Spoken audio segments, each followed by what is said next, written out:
ಓಂ ಶಕ್ತಿ ಮಾಲಾಧಾರಿಗಳಿಗೆ ಕಲೆಟ್ ಹೊಡೆದಿದ್ದಾರೆ. ಕಲ್ಲು ತೂರಿದ ಪ್ರಕರಣಕ್ಕೆ ಸಂಬಂಧಪಟ್ಟಂತೆ ಮೂವರನ್ನ ವಶಕ್ಕೆ ಪಡೆಯಲಾಗಿದೆ.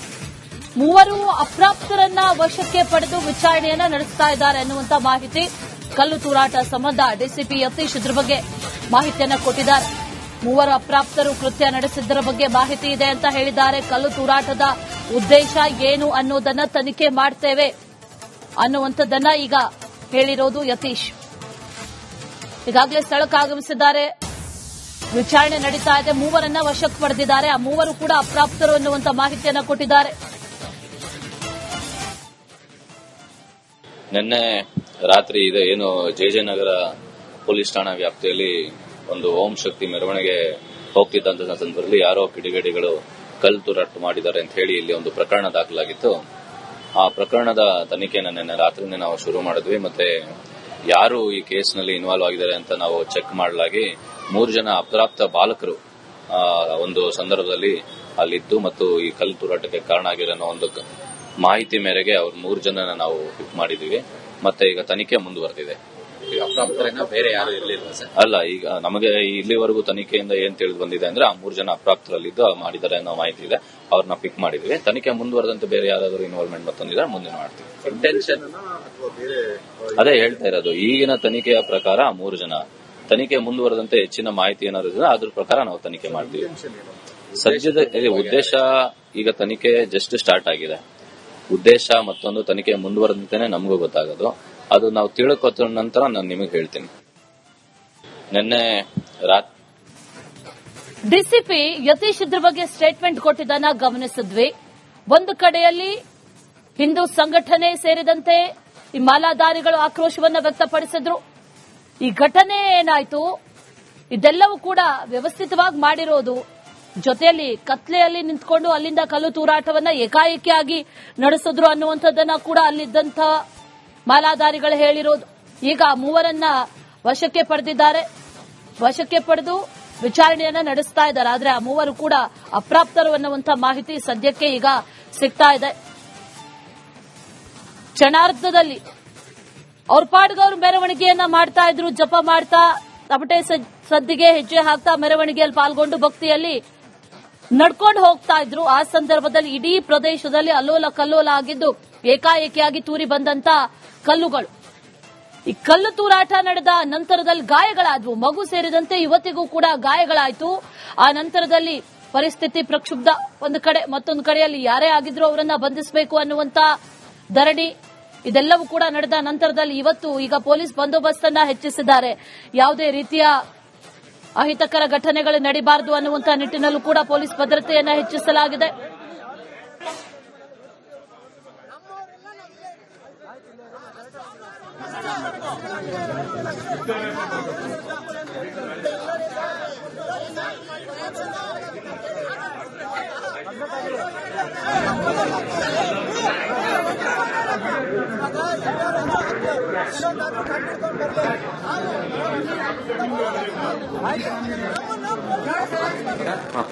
ನಿನ್ನೆ ಓಂ ಶಕ್ತಿ ಮಾಲಧಾರಿಗಳ ಮೇಲೆ ಒಂದ್ ಕಡೆ ಕಿಡಿಗೇಡಿಗಳು ಕಲ್ಲು ತೂರಾಟ ಮಾಡಿದ್ದಾರೆ. ಈ ಒಂದು ವಿಷಯಕ್ಕೆ ಒಂದ್ ಕಡೆ ಆಕ್ರೋಶ ಸಹ ಕೇಳಿ ಬಂದಿದೆ.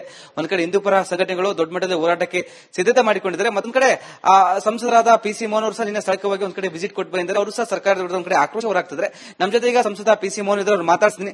ಸರ್, ಪದೇ ಕಲ್ಲು ತೂರಾಟ ಒಂದ್ ಕಡೆ ಜಾಸ್ತಿ ಆಗ್ತಿದೆ ಈ ಚಾಮರಾಜಪೇಟೆಯ ವಿಧಾನಸಭಾ ಕ್ಷೇತ್ರದಲ್ಲಿ. ಸರ್, ನೀವು ಸಹ ನಿನ್ನೆ ಸ್ಥಳಕ್ಕೆ ಹೋಗಿ ಬಂದಿರಿ. ಸರ್, ಏನ್ ಹೇಳ್ತೀರಾ ಈ ಒಂದು ಪ್ರಕರಣ ಸಂಬಂಧ? ನೋಡಿ, ಈ ಚಾಮರಾಜಪೇಟೆ ವಿಧಾನಸಭಾ ಕ್ಷೇತ್ರದಲ್ಲಿ ನಿನ್ನೆ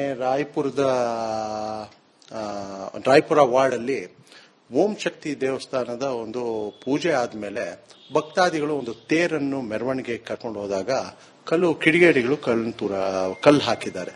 ಒಂದು ಹೆಣ್ಣು ಮಗು ಕೂಡ ತಲೆಗೆ ಪೆಟ್ಟು ಬಿದ್ದು ಒಂದು ದೊಡ್ಡ ಮಟ್ಟದ ಒಂದು ಗಾಯ ಕೂಡ ಆಗಿದೆ.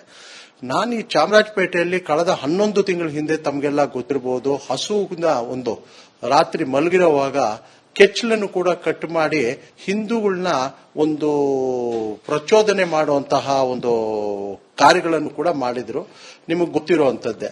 ಇವತ್ತು ಕೂಡ ನೋಡಿ, ಯಾವುದೇ ಇವತ್ತು ಈ ಸರ್ಕಾರ ಬಂದ ಮೇಲೆ ಕಳೆದ 3 ವರ್ಷಗಳಿಂದ ಈ ತರಹದ ಕೇಸ್ಗಳು ಸಿಕ್ಕಾಪಟ್ಟೆ ಆಗ್ತಾ ಇದೆ. ಅದು ಚಾಮರಾಜಪೇಟೆ ಇರ್ಬೋದು, ಡಿಜೆ ಹಳ್ಳಿ ಇರ್ಬೋದು, ಅಥವಾ ಹುಬ್ಳಿ ತಗೊಳ್ಳಿ, ಬೇರೆ ಎಲ್ಲಾ ಕಡೆ ಕೂಡ. ಯಾಕೆ ಅಂತ ಹೇಳಿದ್ರೆ ಈ ಒಂದು ಸರ್ಕಾರದ ಮೃದು ಧೋರಣೆ ಏನು, ಈ ಒಂದು ಮೃದು ಧೋರಣೆಯಿಂದ ಜನ ಇವತ್ತು ಏನೊಂದು ಓಲೈಕೆ ರಾಜಕಾರಣದಿಂದ ಇವತ್ತು ಇಂತಹ ಕಿಡಿಗೇಡಿಗಳು ಇನ್ನೂ ಅವ್ರಿಗೆ ಹೆಚ್ಚಿನ ಶಕ್ತಿ ಕೊಟ್ಟಂಗಾಗಿದೆ. ನಾನು ನಿನ್ನೆ ಕೂಡ ಸ್ಪಾಟ್ಗೆ ಹೋಗಿದ್ದೀನಿ. ರಾತ್ರಿ 11:30 12 ಗಂಟೆ ತನಕ ಕೂಡ ಅಲ್ಲೇ ಇದ್ದು ಅಲ್ಲೂ ಡಿಸಿಪಿ ಅವ್ರನ್ನು ಮಾತಾಡಿದ್ದೀನಿ, ಎಸಿಪಿ ಅವ್ರನ್ನು ಮಾತಾಡಿದ್ದೀನಿ. ಕೂಡಲೇ ಇವತ್ತು ಮಧ್ಯಾಹ್ನದ ಒಳಗಡೆ ಅವರು ಬಂಧಿಸ್ತೀನಿ ಅಂತ ಹೇಳಿದ್ದಾರೆ. ಬಂಧಿಸಿಲ್ಲ ಅಂತ ನಾವು ಒಂದು ಉಗ್ರ ಹೋರಾಟವನ್ನು ಕೂಡ ನಾವು ಮಾಡ್ತೀವಿ. ಮತ್ತೆ ಈ ತರದ್ದು ರಾಜ್ಯ ಸರ್ಕಾರದ ಹೋಮ್ ಮಿನಿಸ್ಟರ್ ಕೂಡ ನಾನು ಹೇಳಲಿಕ್ಕೆ ಇಷ್ಟಪಡ್ತೀನಿ, ನೀವು ಒಂದು ಸ್ವಲ್ಪ ಈ ತರದಕ್ಕೆ ನೀವು ನಿಮ್ಮ ಒಂದು ಇಂಟರ್ನಲ್ ರಾಜಕೀಯಗಳು ಮಾಡ್ಕೊಂಡಿದ್ದೀರಿ ಹೊರತು ಕಾನೂನು ಸುವ್ಯವಸ್ಥೆ ಸಂಪೂರ್ಣವಾಗಿ ಹದಗೆಟ್ಟಿದೆ ಅಂತ ಕೂಡ ನಾನು ಹೇಳಲಿಕ್ಕೆ ಇಚ್ಛೆ. ಯಾಕೆ ಸರ್ ಪದೇ ಪದೇ ಈ ತರ ಘಟನೆಗಳಾಗ್ತವೆ, ಕಲ್ಲು ತೂರಾಟ? ಯಾಕಂದ್ರೆ ಬೇರೆ ಬೇರೆ ಜಿಲ್ಲೆಗಳಲ್ಲಿ ಮತ್ತು ಬೆಂಗಳೂರಲ್ಲಿ ಸಾಕಷ್ಟು ಆಗ್ತದೆ, ಅದರಲ್ಲಿ ಈ ಚಾಮರಾಜಪೇಟೆ ವಿಧಾನಸಭಾ ಕ್ಷೇತ್ರದಲ್ಲಿ ಸಾಕಷ್ಟು ನಡೀತಿದೆ ಅಂತ ನಾನು ಹೇಳಿದ್ನಲ್ಲ. ಇಡೀ ರಾಜ್ಯದಲ್ಲಿ ಈ ತರದ ಒಂದು ಕಿಡಿಗೇಡಿಗಳಿಗೆ ಈ ಒಂದು ಸರ್ಕಾರ ಪ್ರೋತ್ಸಾಹ ಕೊಡ್ತಾ ಇದೆ ಅಂತ ಹೇಳಿದ್ರು ಕೂಡ ತಪ್ಪಾಗಲಾರದು. ಯಾಕೆ ಅಂತ ಹೇಳಿದ್ರೆ ಹಿಂದೆ ನಮ್ಮ ಸರ್ಕಾರಗಳಿದ್ದಾಗ ಇಂಥವ್ರನ್ನೆಲ್ಲ ಯಾರು ಕೂಡ ಬಾಲ ಬಿಚ್ಚಕ್ಕೆ ಬಿಡ್ತಿರ್ಲಿಲ್ಲ. ಆದ್ರೆ ಇವತ್ತು ಈ ಸರ್ಕಾರದಲ್ಲಿ ಒಂದು ಮೃದು ಧೋರಣೆ, ಏನೊಂದು ಓಲೈಕೆ ಒಂದು ರಾಜಕಾರಣ ಮಾಡ್ಕೊಂಡಿದ್ದಾರೆ. ಅದಕ್ಕೇನೆ ಜನ ಇವತ್ತು ಈ ತರದ್ ಮಾಡಿದ್ರು ಕೂಡ ನಮ್ಗೇನು ಶಿಕ್ಷೆ ಇಲ್ಲ, ನಮ್ಗೆ ಯಾರು ಸಪೋರ್ಟ್ ಇದ್ದಾರೆ, ಸರ್ಕಾರನೇ ನಮ್ ಜೊತೆ ಇದ್ದಾಗ ನಾವ್ ಯಾಕೆ ಮಾಡಬಾರ್ದು ಅನ್ನೋ ತರದ ರೀತಿಯಲ್ಲಿ ಇವತ್ತು ಜನಗಳ ಆ ಒಂದು ವರ್ಗದ ಜನ ಹಿಂಗ ಆಡ್ತಾ ಇದ್ದಾರೆ. ಬಳ್ಳಾರಿಯಲ್ಲಿ ಅಲ್ಲಿ ಸಹ ಒಂದ್ ಕಡೆ ಗನ್ ಶೂಟ್ ಮಾಡ್ತಾರೆ, ಮತ್ತೊಂದ್ ಕಡೆ ಕಾರವಾರ ಉತ್ತರ ಕರ್ನಾಟಕದಲ್ಲಿ ಒಂದು ಮಹಿಳೆ ಹತ್ಯೆ ಮಾಡ್ತಾರೆ. ಇವತ್ತು ಇದು ಇವರೇ ನಾನು ಹೇಳಿದ್ನಲ್ಲ, ಕಾನೂನು ವ್ಯವಸ್ಥೆ ಸಂಪೂರ್ಣವಾಗಿ ಕುಸಿದಿದೆ. ಇವತ್ತು ರಾಜ್ಯ ಸರ್ಕಾರ ಯಾರು ಮುಖ್ಯಮಂತ್ರಿ ಆಗಬೇಕು, ಯಾರು ಮುಖ್ಯಮಂತ್ರಿನ ಇಳಿಸಬೇಕು, ಯಾರು ಮುಖ್ಯಮಂತ್ರಿ ಆಗಬೇಕು, ಹೋಮ್ ಮಿನಿಸ್ಟರ್ ಮುಖ್ಯಮಂತ್ರಿ ಆಗಬೇಕು, ಇವರು ಕುರ್ಚಿ ಕದನದಲ್ಲೇ ಇದ್ದಾರೆ ಹೊರತು ಕಾನೂನಿನ ಸುವ್ಯವಸ್ಥೆ ಬಗ್ಗೆ ಇವರು ಯಾವುದೂ ಕೂಡ ನೋಡ್ತಾ ಇಲ್ಲ.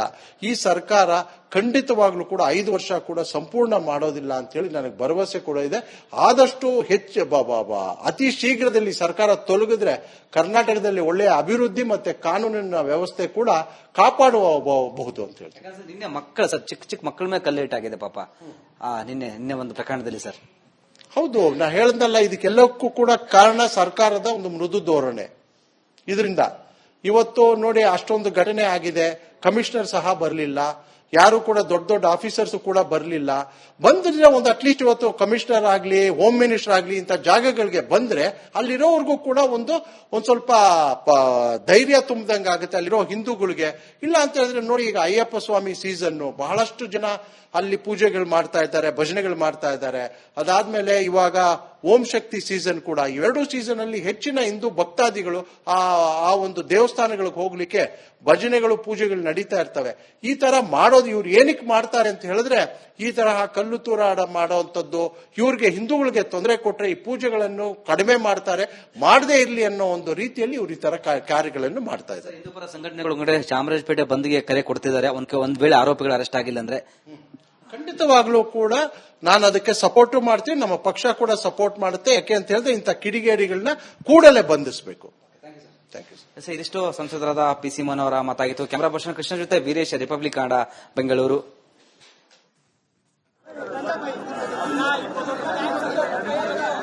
PC ಮೋಹನ್ ಮಾತಾಡ್ತಾ ಹೇಳ್ತಾ ಇದ್ರು, ಇದಕ್ಕೆಲ್ಲ ಕಾರಣ ಏನು, ಓಲೈಕೆ ರಾಜಕಾರಣನ ಅಥವಾ ತುಷ್ಟೀಕರಣದ ರಾಜಕಾರಣನ? ಇಂಥ ಘಟನೆ ಪದೇ ಪದೇ ನಡೆಯುತ್ತೆ ಅನ್ನೋದಾದ್ರೆ ಅದಕ್ಕೆ ಕಾರಣ ಏನು ಅನ್ನುವಂತ ಪ್ರಶ್ನೆಯನ್ನ ಮಾಡ್ತಾ ಇರೋದು. ಜೊತೆಯಲ್ಲಿ ಅಲ್ಲಿರುವಂತಹ ಜನ ನಾವು ಪ್ರತಿದಿನ ಜೀವ ಭಯದಲ್ಲೇ ಬದುಕುವಂತ ಪರಿಸ್ಥಿತಿ ನಿರ್ಮಾಣ ಆಗಿದೆ ಅನ್ನುವಂಥದ್ದನ್ನ ಹೇಳ್ತಾ ಇದ್ದಾರೆ.